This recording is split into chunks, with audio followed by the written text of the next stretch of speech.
ya disebutkan bahwa kasih itu sabar, kasih itu murah hati, ia tidak cemburu, ia tidak memegahkan diri dan tidak sombong. Ayat 5 juga, ia tidak melakukan yang tidak sopan dan tidak mencari keuntungan diri sendiri, ia tidak pemarah dan tidak menyimpan kesalahan orang lain, ya. Dan ayat ke-6, ia tidak bersuka cita karena ketidakadilan, tetapi karena kebenaran. Ya. Jadi dengan nas yang kita baca tadi, kita kurang lebih bisa membayangkan bahwa kemurahan hati Kristus, yaitu kasihnya yang kini hendak kita hidupi, ya, lalu kita juga tunjukkan, ternyata meminta kita untuk murah hati, sabar, ya, tapi juga tidak menyimpan kesalahan orang lain. Jadi mesti mampu menguraikannya atau menyatakannya, dan kita bersukacita kalau adil, ya. Kasih itu bersukacita kalau adil. Tidak bersukacita kalau tidak adil, berarti bersukacita kalau adil. Itu yang menjadi nats kita ketika kita membahas tema loving difficult people, gitu ya. Nah, saudara-saudara, saya mau share, saya mau klik ke bawah. Sorry. Ya. Nah, dalam bacaan Korintus tadi, saudara-saudara, sebelumnya saya juga membaca nas-nas yang lain, kita sebenarnya sedang dalam, apa ya, kalau boleh disebut ya, proses bagaimana sebenarnya mengasihi itu di tengah-tengah keadaan sulit atau ketika berhadapan dengan manusia atau orang yang sulit, gitu ya, difficult people. Ya. Nah, umumnya kita mendengar misalnya Yakobus 1 ayat 13, ya, hendaklah seseorang itu cepat untuk mendengar, lambat untuk berkata-kata, gitu ya, dan lambat untuk marah. Itu kita dengar dalam Yakobus. Atau bahkan ada nas yang mungkin cukup sering kita dengar tapi agak sedikit sulit, ya, bahwa siapa yang menampar pipi kananmu, berilah ia pipi kirimu, gitu ya. Lalu kita tentu tahu tentang kasih yang membuat kita mendoakan orang lain.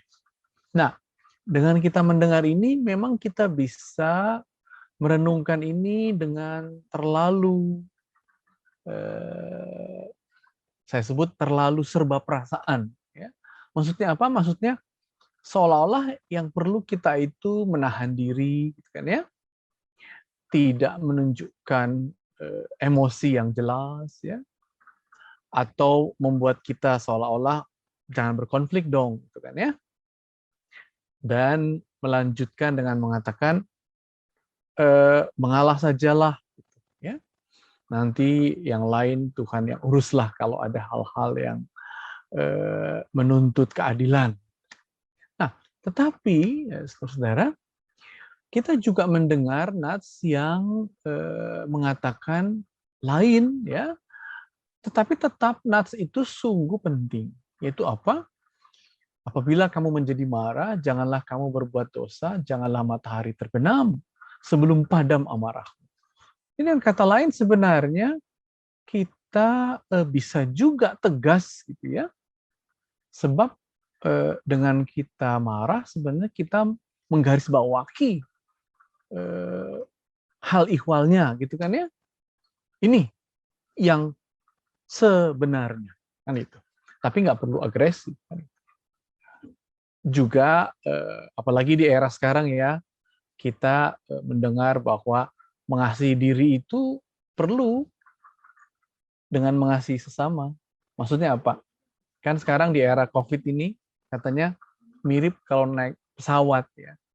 Kalau ada apa-apa, kamu harus pertama kali menaruh oksigen di mulutmu, baru kau tolong orang lain. Jadi dengan kamu sehat, itu orang lain pun sehat, kan gitu. Begitulah mengasihi, dengan mengasihi dirimu loh. Ingat itu. Jadi kalau ada situasi sulit, ya, kalau ada orang yang sulit, Perlu kita membela diri, oh jelas, ya. Tapi juga, nah di sini apa kita yang tidak mudah, tapi juga kita perlu mengasihi yang sulit itu, yang mungkin bisa jadi lawan kita dalam hari-hari kerja, gitu ya. Apalagi tadi ada Priska yang harus memasuki situasi baru, pasti banyak orang-orang sulit di situ, ya, yang mungkin mengolok-ngolok lah atau apa. Tapi ya saya harus mengasihi diri saya nih. Tapi saya nggak bisa atau saya nggak boleh membenci orang yang sulit itu. Nah, itu kan ya. Nah, bahkan dalam perkataan Yesus di Markus 8 ya, Yesus mengatakan apa? Cukup jelas loh. Enyahlah kau iblis, ya. Kau memikirkan apa yang tidak dipikirkan Allah, tapi memikirkan manusia. Jadi Yesus dengan jelas mengatakan, ini loh problem atasmu itu ini. Nah, gitu ya. This is what is as matter with you. Nah, itu dia. Ya.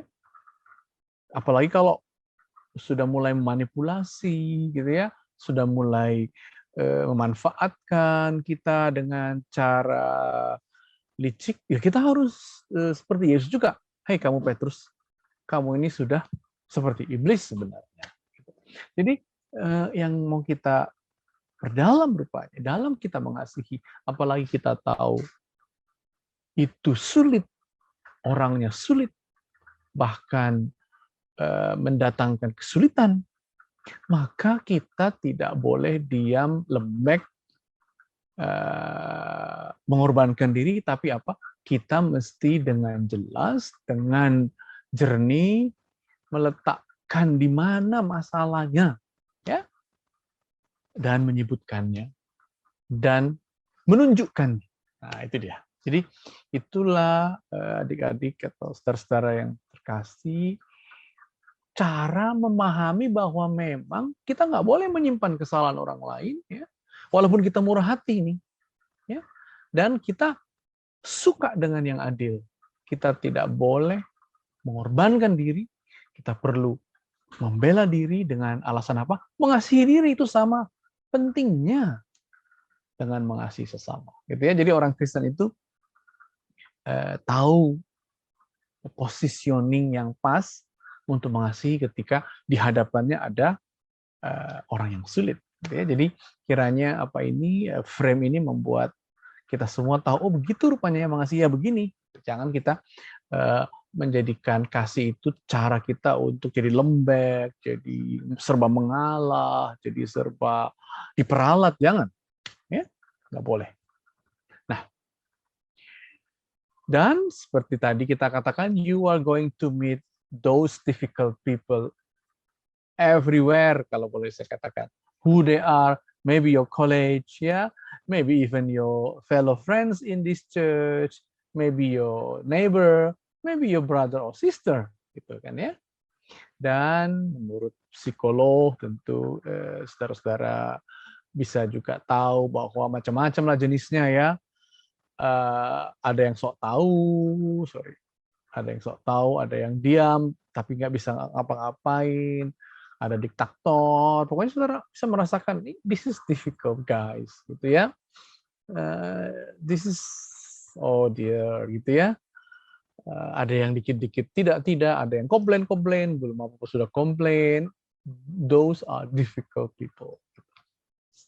Tapi sekali lagi ya, seperti tadi kita sudah baca, murah hati itu adalah yang diberikan Tuhan, sehingga kita kalau boleh juga menunjukkannya, tapi ingat sekali lagi, kemurahan hati itu tidak membuat kita menyimpan problemnya, dan tidak membuat kita tidak adil, tapi membuat kita mencari keadilannya.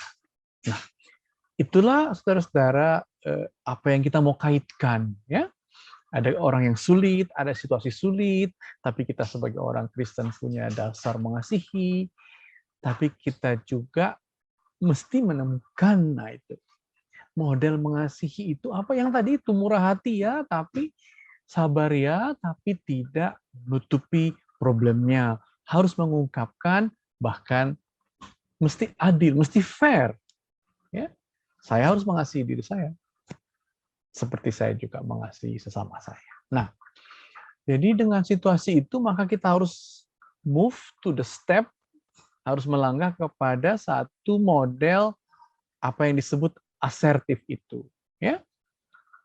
Jadi dengan situasi ada yang sulit, tapi kita mau mengasihi, maka langkah kita adalah membangun sikap asertif. Nah, itu ya. Ingat perkataan Albert Einstein yang terkenal itu. Insanity katanya ya. What an insanity. Mungkin bahasa Indonesianya itu apa kalau bahasa Sunda Cina itu fuagong gitu ya. Tahu ada yang tahu fuagong nggak sih kalian? It's a bit crazy gitu lah. Atau pandir atau bodohlah gitu ya. Dungulah melakukan hal yang sama lagi dan lagi, tapi mengharapkan hasil yang berbeda. Nggak ada itu kan. Apa yang kau lakukan lagi dan lagi dan lagi, hasilnya adalah hasil dari yang sama juga. Makanya kita harus mengubah cara mengasihi gitu loh. Kenapa? Karena yang kita hadapi sekarang orang yang sulit, situasi yang sulit. Dan latihannya adalah I'm going to be a person who love others assertively. Saya akan menjadi orang yang dengan asertif menghadapi, mengasihi sesama saya. Ya. Nah, simpelnya asertif itu tidak agresif, tapi tidak pasif. Nah, udah mulai jelaskan ya, kira-kira apa itu asertif. Nanti lama-lama saudara akan, nanti ada tesnya ya, ikut tesnya ya, nanti ya, dengan apa, slide berikutnya yang masih sebentar lagi ya. Jadi sekali lagi, kenapa saya asertif? Saya ini anak-anak Tuhan yang harus berkembang, bukan anak-anak Tuhan yang ditindas, dibully ya. Tahu nggak bahasa Indonesianya dibully? Diperundung ya. Tapi saya citranya. Tapi saya juga diminta untuk membangun persekutuan loh, dengan kasih, dengan hormat, tapi dengan hikmat gitu ya. Jadi ada dua hal yang kita mau kerjakan sekaligus. Ada kemurahan hati, tapi kemurahan hati yang dikerjakan oleh anak Tuhan yang punya kepribadian dan bermartabat loh. Ada kesulitan-kesulitan, ada orang-orang sulit memang yang harus kita hadapi. Tapi itu nanti mau kita ikutkan dalam satu persekutuan ya, kalau dia mau tentu. Dan persekutuan itu isinya tentu selain kasih juga hikmat. Kalau begitu metodenya being assertive. Menghadapinya agar apa? Agar kita tidak menjadi what an insane person gitu. Kok lu masih yakin melakukan hal-hal dungu itu, hasilnya kan dungu juga. Jadi artinya dungu dan sulit juga. Nah kalau begitu next step dong. Nah usul saya next step untuk orang-orang sulit dan suasana sulit adalah asertif itu. Ya. Nah oke. Sekarang bagaimana keterangannya? Ya, keterangannya menjadi orang asertif. Jadi kalau boleh saya katakan, saya Irene akan mengasihi dengan asertif. Saya Jessica gitu ya. Saya Krista ya. Saya Theo, saya Ibu Agnes, saya Yoga gitu kan ya. Saya Friska ya. Nah, bagaimana? Saya akan melatih untuk tahu memulai percakapan tapi juga bisa menghentikan. Oke, itulah. Bisa kan? Ini sudah omong kosong. Maaf ya, tema ini tidak tepat. Oke, latihannya. Kedua, berani berkata tidak. Oh, ini tidak. Ini tidak tepat, ini tidak benar, ini tidak objektif, ini emosional, ini sentimental, ini berlebihan. Tidak ya. Lalu kita bisa mengekspresikan perasaan kita. Oh, saya merasa diolok-olok ini. Gitu. Ya. Anda mengolok-olok saya nih. Ya. Lalu itu membutuhkan kita juga punya kemampuan untuk melihat, look to the eyes. Ya. Malah kalau boleh latihan seperti orang Italia itu loh. Capiche gitu kalau orang Italia. Kalau Anda nonton film-film mafia itu capito, capiche gitu ya. Artinya kita membangun satu gestur yang mungkin otentik lah istilahnya, yang pas dengan apa yang kita katakan. Tak perlu menunjukkan sikap negatif, enggak, tapi lugas saja, ya. Tidak membentak dan tidak seperti orang yang ketakutan seperti anak mengambil suara yang kecil. Jadi latihan-latihan ini penting agar apa? Sekali lagi, kita dengan jernih mengatakan, saya tidak menyimpan problem, ini loh problem. Saya tidak membenci, tapi saya menghadapi kamu sebagai orang yang telah mengolok-olok. Kamu telah hanya melihat masalah. Itu kan orang-orang yang sulit itu. Kamu telah berkata tidak padahal belum melihat perkaranya. Kamu telah banyak memberi komentar tapi tidak mendengarkan apa persoalannya. Nah, jadi ya kita latihan seperti itu. Itulah cara mengasihi yang pas untuk situasi asertif, kan gitu ya. Kalau dia tidak, kalau situasi sulit maksudnya. Kalau dia bukan orang sulit kan mungkin dengan sinyal aja udah mengerti. Dia seolah-olah mencari dengan empati apa yang kita pikirkan, dan dia seolah-olah sudah membaca pikiran kita. Itu orang yang mudah, ya, yang sama-sama punya sinyal mengasihi. Tapi kalau dia sulit, kita harus next level, seperti saya katakan tadi. Saya dengan jelas, jernih, mengasihi, tapi secara asertif. Ya.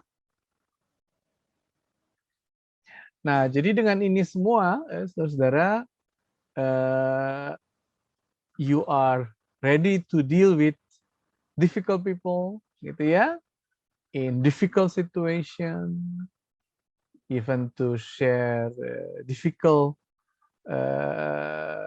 problem, yet, ya, sharing also your Christian love in such context with those difficult people. Pak, ketua saya nggak mau ditegur, Pak, gimana tuh? Iya, ketua kita nggak mau ditegur gimana? Iya, ketua kita nggak mau ditegur. Itu Pak. apakah kediktatoran, Pak ya? Iya, diktator gimana, Pak? Tolong diajarin dulu nih ketua kita, Pak. Itu kan pertanyaan. Tadi gue tanya siapa yang berani lawan, jawab ketua pemuda. Kalau yang jawab banyak ya bagus, berarti kita demokratis gitu loh. Ya betul. Bukannya nggak berani, bukannya melarang, ya kan? Gue cuma pengen tahu aja. Siapa orang yang negur nggak Nah, tapi bagus. Ya, bagus kalau ada banyak berani. Tentu dia ditegur dengan kita mendefinisikan apa masalahnya, gitu, supaya kita jangan mengatakan keras kepala nih, enggak. Ada persoalan yang perlu dipecahkan, bukan mengatakan ini orangnya keras kepala. Nah, itu teguran yang tidak berdasar pada duduk perkaranya, gitu. Jadi kita harus latihan duduk perkaranya apa. Nah, dengan latihan duduk perkara lah kita asertif.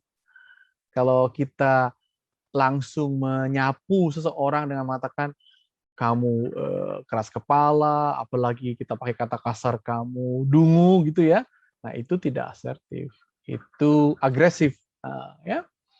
Tapi kalau kita diam aja itu pasif. Jadi kita latihan untuk mengatakan duduk perkara. Dengan itulah kita bisa menghadapi orang-orang yang sulit dan di masa-masa yang sulit juga. Baik, kalau begitu silakan ada yang bertanya atau ada yang share pengalaman, ada yang mau mendalami, silakan.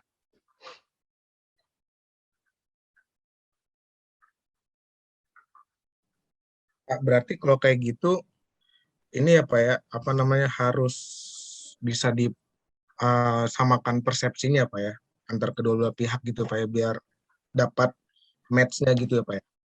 Kalau misalnya yang satu tujuannya A, yang satu tujuannya B, dan mungkin ada salah satu pihak tidak mau menerima akan masukan-masukan itu, yang harus kita lakukan bagaimana Pak? Ya, jadi memang kalau mau lebih lebih ini kita buat satu training sebenarnya perlu mungkin setengah hari lah ya. Maksudnya begini.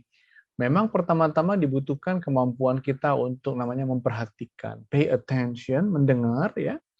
Dan itu berarti mengembangkan kemampuan empati. Ya. Empati itu salah satu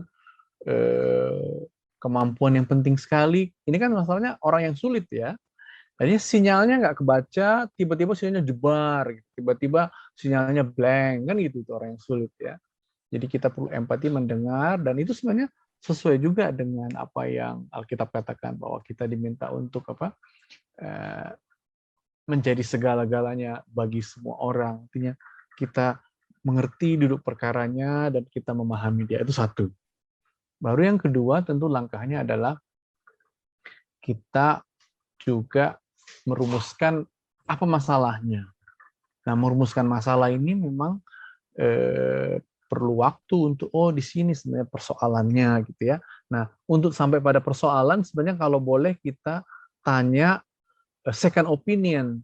Jadi begini, kalau kita aktor dalam kesulitan, kalau kita ikut berhadapan dengan kesulitan, biasanya kita juga agak subjektif ya. Oke, kita mau mendengar empati. Tapi tanyalah pihak yang bisa menjadi pihak ketiga, artinya seperti yang menonton atau seperti yang pengamat, istilah yang tepatnya, mengamati supaya dia membantu menjelaskan ini loh duduk perkaranya. Ini loh masalahnya antara kalian itu, ini masalahnya. Baru dengan dia membantu menjelaskan masalahnya, kita dengan asertif mengatakan, ini yang kulihat sebagai problemnya, ini sikapku, ini usul saya, mari kita selesaikan. Ya, tentu ini nggak bisa sekali jepret selesai, gitu ya. Ini membutuhkan waktu, membutuhkan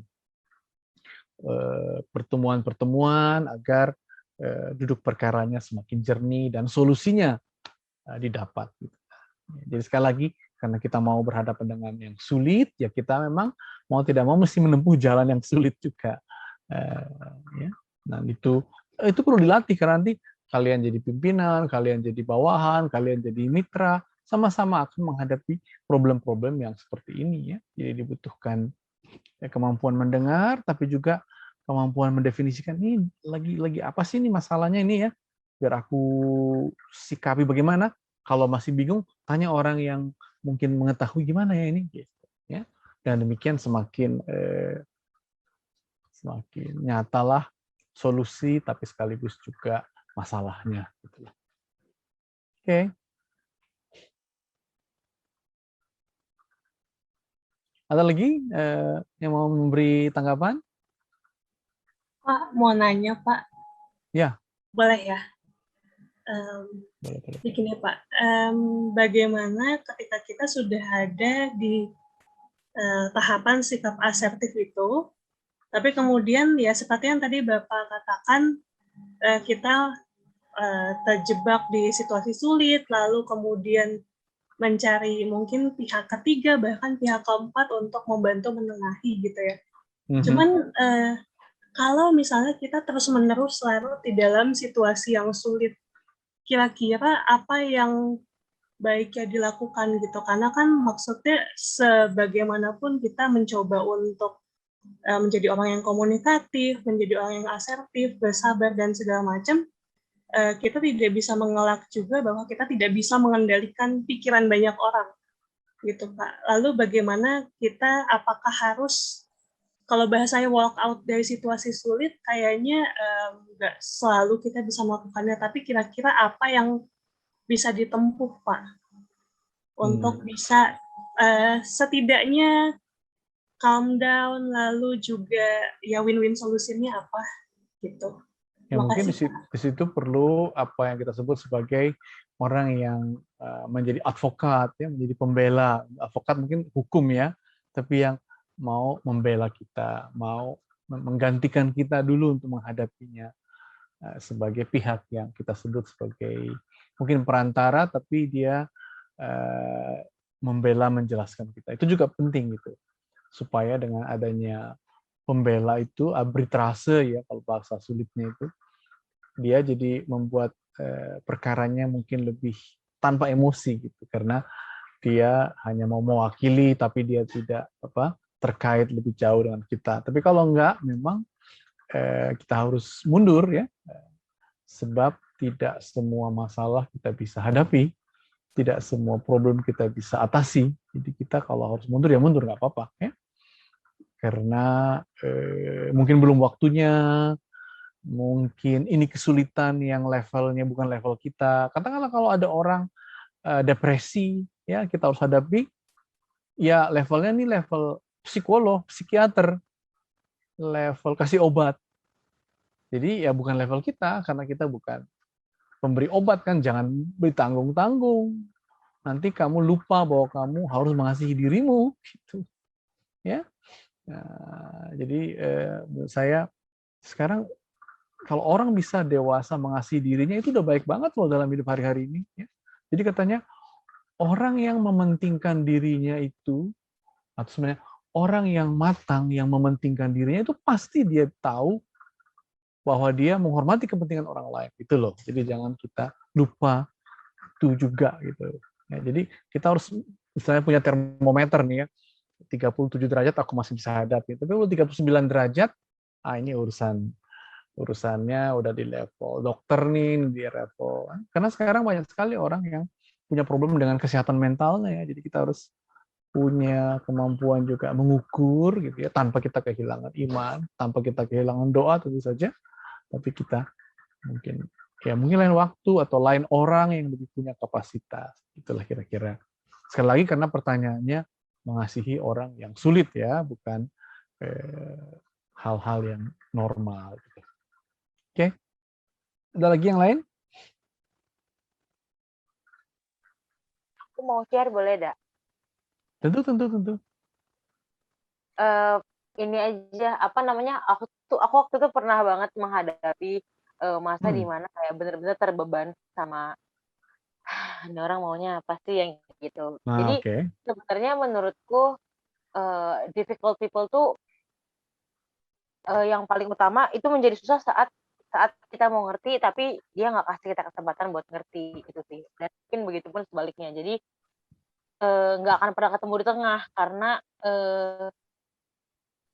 sifatnya ekstrim gitu ya. Satu mau ngikutin, mau pihak lain ngikutin, yang satu kayaknya ketemu di tengah. Jadi nggak ketemu titiknya gitu. Cuman aku pernah ada di posisi seperti itu.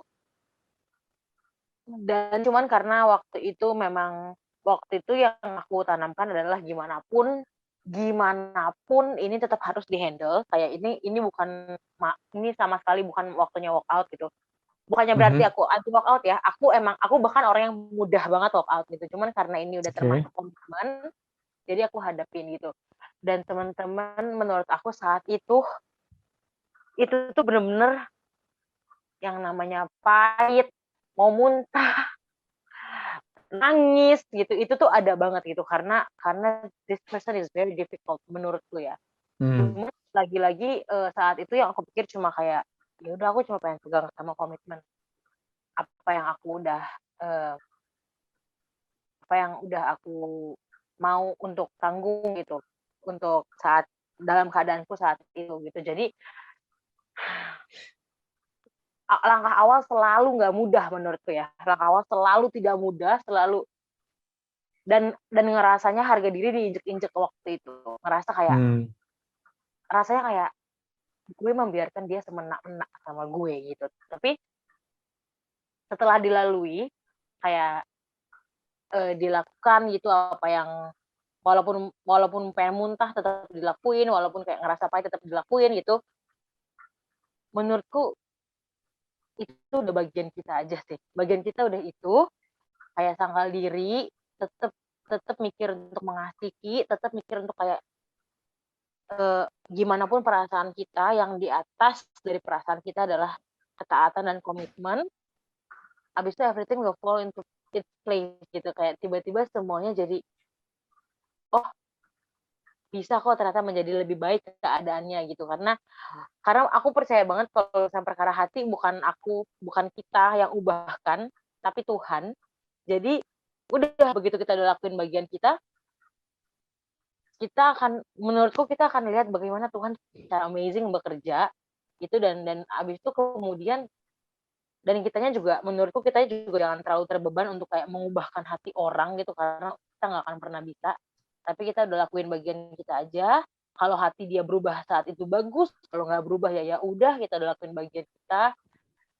Tapi saat itu sebenarnya aku melihat, setelah aku kayak mencoba untuk taat, aku melihat bagaimana keadaan menjadi lebih baik gitu. Jadi mungkin aku pengen sharing aja kayak awal-awalnya bener-bener pahit-pahitnya, baik dari segi hati, logika, ataupun harga diri, itu tuh ngerasa kayak diinjek-injek. Tapi dan kita lihat bahwa it is actually a victory gitu, karena ikut Tuhan kita akan lihat victory-nya gitu, akan lihat kemenangannya. Jadi semangat ya teman-teman, nggak nyaman sama sekali, loving difficult people sama sekali nggak nyaman. Tapi pada waktu Tuhan, kurasa kita akan melihat gitu, apa yang sebenarnya Tuhan berencanakan, gitu, apa yang buah dari penyangkalan diri gitu. Jadi, semangat ya teman-teman untuk terus suka sama apa yang Tuhan mau, apakah bertahan dan melakukan secara aktif gitu, membuktikan ke orang ini bahwa dia dikasihi atau out gitu. Menurutku kita bisa doakan itu untuk cari tahu hikmat Tuhan gitu, apa yang Tuhan mau dalam hubungan itu. Tapi percayalah kalau memang yang ditaruh Tuhan itu adalah sesuatu yang tidak nyaman, udah percaya aja deh. Aku sih udah kayak, terserah deh, Tuhan mau bilang apa deh, ikut aja dah gitu. Waktu itu gitu ya attitude-nya awal-awal, karena sesusah itu. Tapi dan akhirnya semua menjadi lebih baik. Dan aku rasa itu cara Tuhan bilang kayak ya udah, makanya awalnya ikut dulu aja gitu, jangan pernah ragu sama penyertaan Tuhan. Oke, terima kasih. Dan memang itu. Jadi karena difficult people ya difficult road ya, rute sulit, dan memang seperti yang diceritakan tadi ada soal. Tapi ingat sekali lagi bahwa kita mesti menjernihkan posisi kita, tapi juga memang kita berproses dengan seluruh soal-soal ya. Tapi jangan lupa pada kamu ini anak Tuhan yang cukup jernih, bisa mendefinisikan ya, tapi juga punya empati kepada yang lain. Oke. Ada lagi?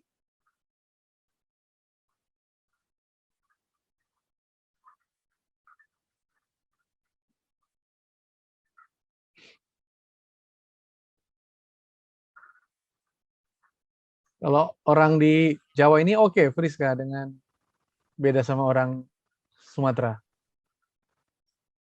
Lebih mudah barangkali orang di Jawa kayaknya ya.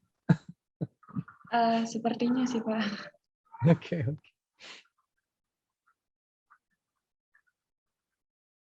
Saya, Pak, mau tanya. Ya. Ya. Menurut saya sih, Pak, yang tadi itu untuk nggak ada kameranya ini. Mustika Sinaga lagi. Boleh, Pak. Oke. Menurut saya sih, Pak, ya untuk hal yang tadi itu terbuka kepada atasan adalah hal yang sulit ya kalau untuk di dunia kantor ya. Di mana sih batasan kita akan terbuka mengusulkan ide-ide gitu kepada atasan, dan di mana juga tadi kayak kasusnya Geges, case-nya Geges di mana dia ya pahit di hati tapi tetap berkomitmen gitu. Batasan kita mengatakan tidak, dan batasan mengatakan terbuka gitu loh Pak, dengan ide-ide gitu. Ya, jadi memang mesti sampai pada kemampuan merumuskan ini masalahnya ini. Ya. Ini masalahnya udah level perundungan, maka aku mengatakan tidak. Ya. Oh, ini masalahnya pada level salah paham, jadi aku akan menambah pengertian lebih. Ini masalahnya pada level sakit jiwa, udahlah aku harus minta bantuan ahli sakit jiwa. Nah, ini masalahnya pada kekerasan, ini harus dihentikan, malah harus dilapor ke polisi. Jadi mesti kemampuannya sampai pada titik kemampuan mendefinisikan sebenarnya ini masalahnya di mana. Makanya minta bantuan pada orang ketiga untuk membantu mendefinisikannya. Ya. Dan kita harus mengukur juga kapasitas kita, kemampuan kita.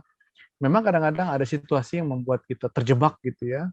Tapi kan kita juga mesti punya apa istilahnya plan B dalam hidup, plan C ya, karena hidup kan nggak di situ aja, hidup kan lebih luas, lebih terbuka, lebih panjang gitu. Jangan kita kira hidup itu aja, nggak selalu lebih.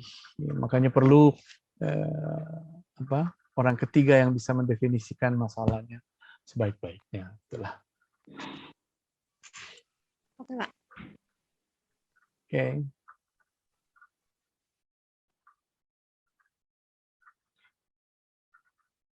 Baik teman-teman, kalau nggak ada, mari kita tutup bersama-sama kalau sudah selesai gitu ya. Karel, gitu? Iya, Pak. Jadi kita harus berhamonangan ya, Karel? Iya, Pak. Tapi juga cukup mampu untuk mengasihi sekalipun memang orangnya sulit, situasinya sulit, tapi kita menjalankan itu. Marilah kita tutup kalau begitu, ya. Mari kita berdoa. Terus. Ya Tuhan, kami bersyukur karena kami bukan hanya telah mendengar firman-Mu, tapi kami juga telah mulai melatih diri untuk bisa sebagai pribadi yang mengasihi, dan dengan asertif kami bisa menghadapi hal-hal yang sulit, ya, tanpa kehilangan martabat kami, tanpa kehilangan juga empati kami. Bukalah hati kami ya Tuhan untuk tetap kuat, dan Kau mampukan menghadapi banyak hal, dan kami percaya sukacita justru semakin mendalam kalau kami mau dan mampu menempuh hal-hal yang sulit dalam hidup ini. Ya Tuhan, biarlah persekutuan kami ini tetap kami jalankan bersama-sama dengan saling belajar, saling mendengarkan, saling menguatkan, tapi di atas semua itu dengan terbuka pada Roh Kudus yang selalu memberi kepada kami hikmat dan pengertian dalam hidup ini. Inilah doa kami demi putra-Mu, Kristus kami berdoa. Amin.